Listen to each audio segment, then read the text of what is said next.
여랑야랑 정치부 김민지 기자 나와 있습니다. 첫 번째 주제 보겠습니다. 이재명, 윤석열 후보가 서로 다른 게 뭘까요? 자신감인데요. 두 후보가 조만간 토론에서 맞붙을 것으로 보이는데 서로 이 자신감을 보인 분야가 다릅니다. 윤석열 후보가 그동안 이제 토론에 부정적이었는데 오늘 보면 바뀐 것 같습니다. 맞습니다. 오늘 기자회견에서요. 이미 실무진에게 토론 준비를 지시했다 이렇게 밝혔는데요. 방점이 찍힌 분야가 있습니다. 저는 상대 후보의 대장동을 비롯한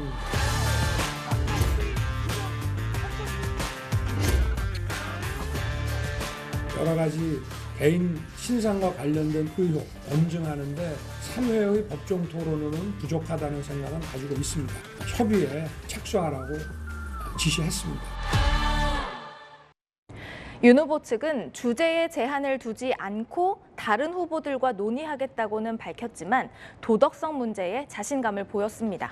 네, 검찰 출신이라 의혹 검증에는 자신이 있는 걸까요? 자, 이재명 후보도 그렇다고 피할 것 같진 않죠? 맞습니다. 이틀 전 이 후보는요, 한 인터뷰에서 대장동 토론이라도 제안을 하면 받을 생각이라고 밝혔습니다. 하지만 이 후보도 토론에 자신감을 보이는 분야는 따로 있습니다.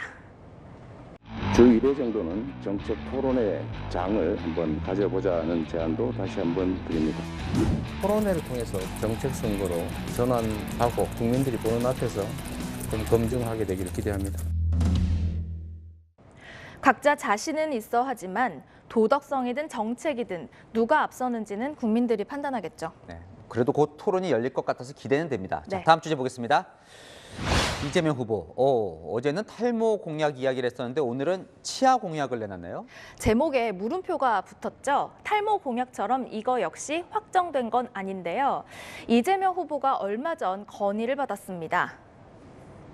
저희 어머니와 할머니가 임플란트를 의료보험으로 할 수 있게 해주세요. 이런 민원을 많이 듣긴 했는데 이 예산 문제가 좀 걸리긴 하나 봐요. 네, 저도 검토해 보겠습니다, 진짜. 현재 임플란트는 만 65세 이상 1인당 치아 2개에 한해서만 건강보험 적용을 받는데요. 나이나 치아 개수를 확대하는 안을 검토하고 있는 겁니다. 자, 탈모는 청년층에 이 임플란트, 이 공약은 노인에 맞춘 공약이라고 하던데 네. 그래서 탈모 공약은 확정이 된 겁니까? 민주당은 조금 전에 이 탈모로 고민하는 청년들과 만났는데요. 의견을 수렴한 뒤에 공약은 이번 주 안에 발표하기로 했습니다. 탈모인들 사이에서 이 공약이 워낙 이제 히트를 쳐서요. 네. 보면 풍성한 나라를 위하여 모두를 위해 선풍적이에요. 네, 3월 9일 이 대선일을 식모일이라고 표현한 것도 눈에 띄죠. 탈모 관련 커뮤니티에는 이런 이모티콘도 등장을 했고요. 또 반응이 좋자 민주당 의원들도 신이 났는데요. 박주민, 김남국 의원 등이 홍보에 가세했습니다.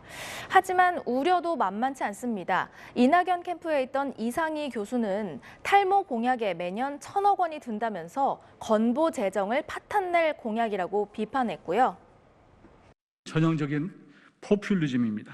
미용, 성형까지 급여 대상에 포함하겠다는 것으로 건보 재정을 바닥낼 것입니다. 주름 레이저 시술 이런 것들도 적용시켜달라. 줄이음은 어떻게 합니까? 우리가 이제 선진국이고 상당히 이제 국부가 많이 이렇게 늘어났기 때문에 복지 선진국가로 가야 되니까. 이참에 국가가 국민 삶을 어디까지 살펴봐야 할지 격한 토론이 있으면 좋겠습니다.